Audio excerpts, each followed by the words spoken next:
Ward number 19માં આવેલ 36 metre road જંકશનથી Shrinath વિદ્યાલય સુધી 450 millimetre ડાયા તથા શ્રીનાથ વિદ્યાલયથી મમન કોમ્પ્લેક્સ સુધી 300 મીમી ડાયાની ડીઆઈ નળિકા નાખવાનું કામ હાથ ધરાયું છે।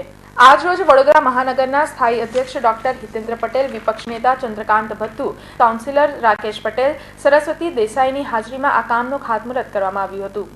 70 લાખ ઉપરાંતના ખર્ચે જાહેર જનતાને પીવાના પાણીની સુવિધા ઉપલબ્ધ કરાવવા પાણીની નલિકા નાખવામાં આવશે, જેના પગલે વિસ્તારના લોકોની પાણીની સમસ્યાનો મહદઅંશે અંત આવશે।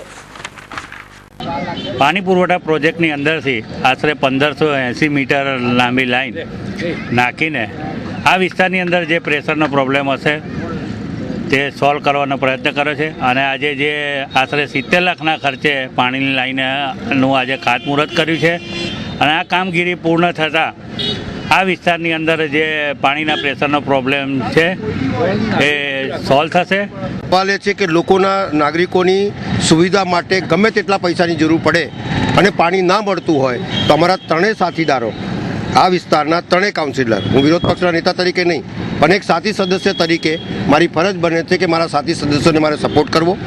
જે કામ લઈને આવે, જે કામ આવે તે સંયુક્ત રીતે મળીને વિકાસના કામો, નાગરિકોને જે અગવડ પડતી હોય તે અગવડમાંથી બહાર કાઢવું, એમને પ્રેશરથી પાણી મળે એના માટેની આ સુવિધાનું કામ હતું। મારા બંને સાથી સદસ્યોએ આ કામનું શુભારંભ કર્યું છે અને થોડાક દિવસમાં લાઈન નખાઈને લોકોને પ્રેશરથી પાણી મળશે એવી આશા છે।